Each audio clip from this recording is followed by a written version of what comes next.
જય ખોડિયાર માતા। મિત્રો, આજે આપણે આવી ગયા છીએ ખોડિયાર માતાના મંદિરે, જે કુક્કડ, કંટાળા, માંડવા, જસપરા, ખદરપર અને પાણીયાળી, આમ આ બધા ગામડાની વચ્ચે, બધા જ ગામડાના સીમાડા ઉપર માતા ખોડિયાર માતા બિરાજમાન છે, જે પોહરિયાઈના નામે ઓળખાય છે।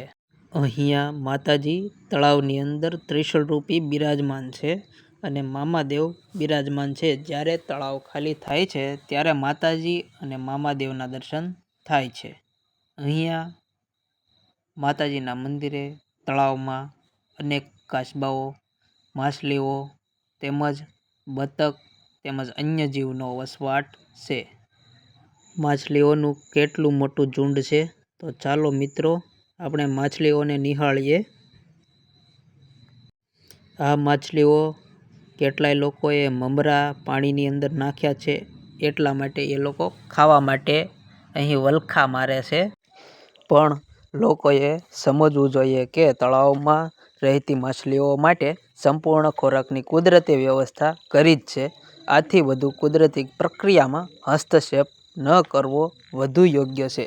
માછલીઓ માટે જો કરી શકો તો તળાવમાં ઠલવાતા માનવ સર્જિત પ્રદૂષણો દૂર કરો।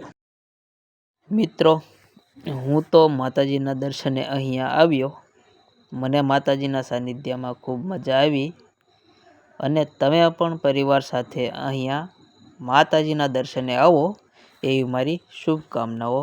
જય ખોડિયાર માતા।